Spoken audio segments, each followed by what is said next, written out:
Hai semuanya, Assalamualaikum. Gimana kabarnya hari ini? Semoga kalian baik-baik aja ya.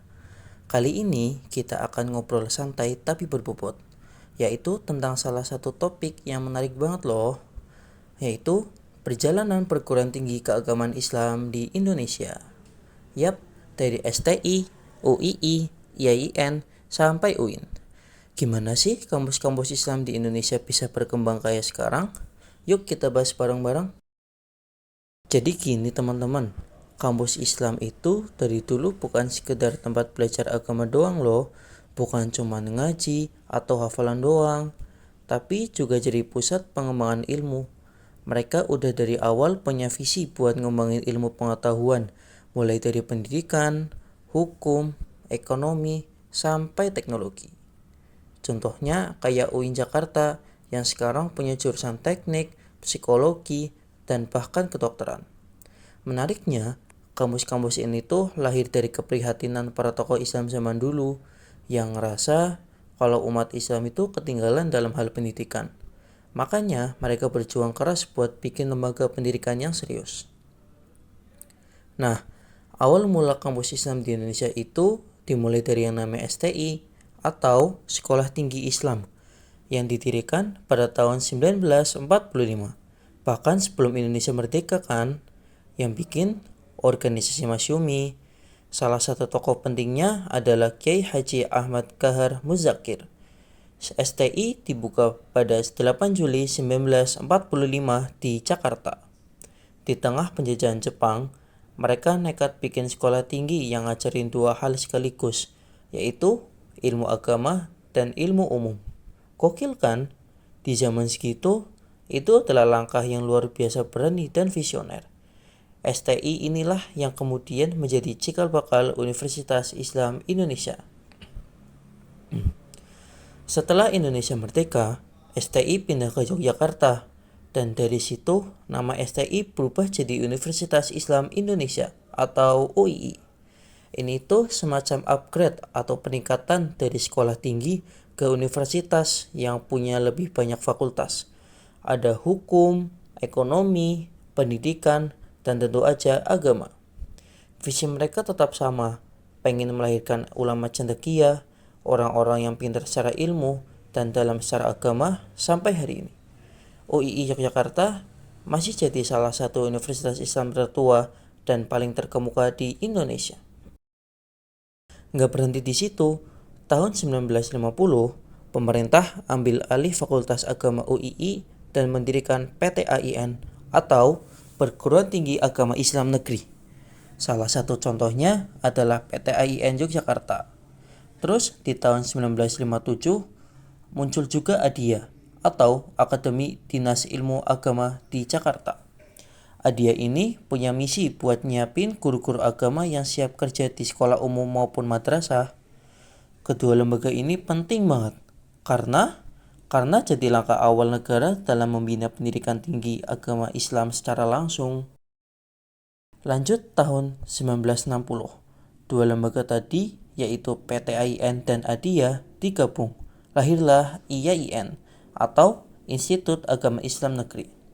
Salah satu IAIN pertama adalah IAIN Sunan Kalijaga di Yogyakarta. Ini udah mulai lebih formal dan terstruktur, punya fakultas usuluddin, syariah, tarbiyah, dan adab. Jadi, kalau kamu ngira Islam itu cuma belajar ngaji, salah. Mereka punya jurusan yang lebih banyak dan serius. Nah, masuk ke era 2000-an, IAIN makin berkembang dan akhirnya menjadi UIN atau Universitas Islam Negeri. Contohnya UIN Syarif Hidayatullah Jakarta yang jadi pelopor perubahan ini pada tahun 2002. Sekarang juga ada UIN Sunan Ampel Yogyakarta, UIN Maulana Malik Ibrahim Malang, UIN Saifuddin Zuhri Purwokerto, dan banyak lagi. Namun, kenapa berubah?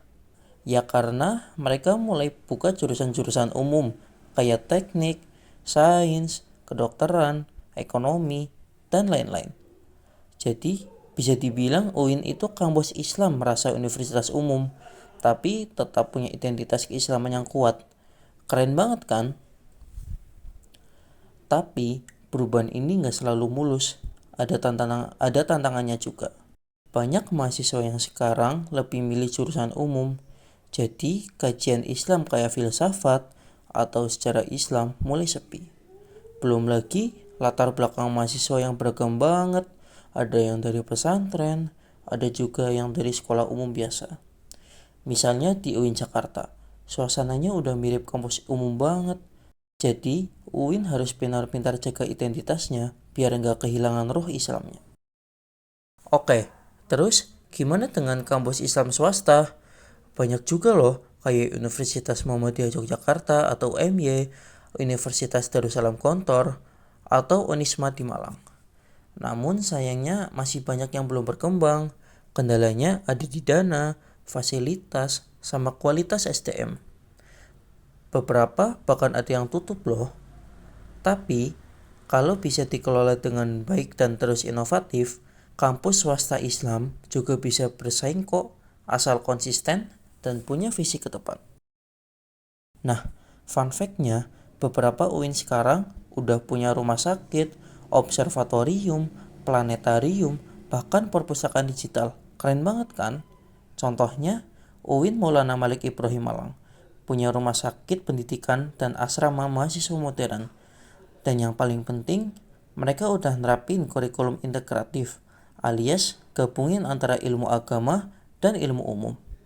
Jadi lulusannya nggak cuma pintar, tapi juga punya landasan nilai. Tahu nggak, Indonesia itu negara dengan jumlah kampus Islam terbanyak di dunia loh, ada sekitar 350-an.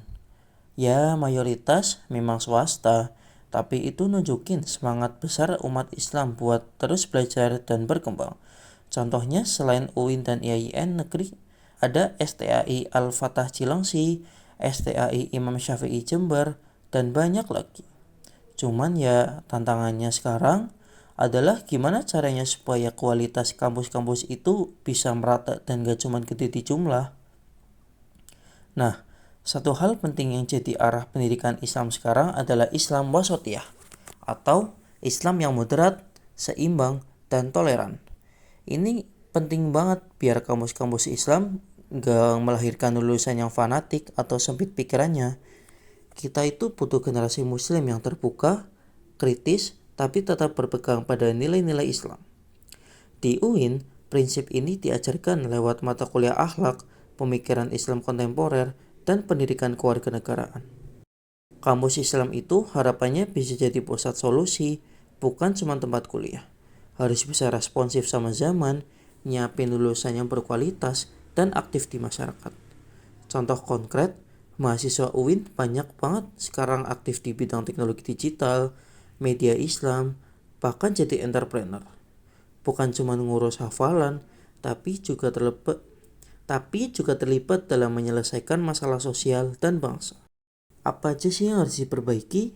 Ada 3 hal nih. Pertama, kualitas dosennya harus ditingkatkan lewat beasiswa S2 dan S3 kayak LPDP atau 5.000 doktor kemenang. Yang kedua, kajian Islam harus lebih dalam dan kontekstual, bukan sekedar hafalan, tapi dikaitkan dengan isu-isu modern. Yang ketiga, buka lebih banyak jurusan umum, biar kampus Islam itu nggak ketinggalan zaman, harus bisa bersaing sama universitas lain, tapi tetap punya warna Islam. Oke teman-teman, itu tadi perjalanan panjang kampus Islam di Indonesia. Dari STI yang kecil di masa penjajahan, hingga sekarang jadi UIN dengan jurusan lengkap dan fasilitas keren. Semoga kampus-kampus Islam makin maju, tetap berpegang pada nilai, dan jadi tempat lahirnya pemimpin masa depan. Kalau kamu kuliah di kampus Islam, berbanggalah karena kamu bagian dari sejarah besar itu. Makasih udah nonton, jangan lupa share kalau bermanfaat, dan sampai ketemu di video edukasi berikutnya. Wassalamualaikum semuanya.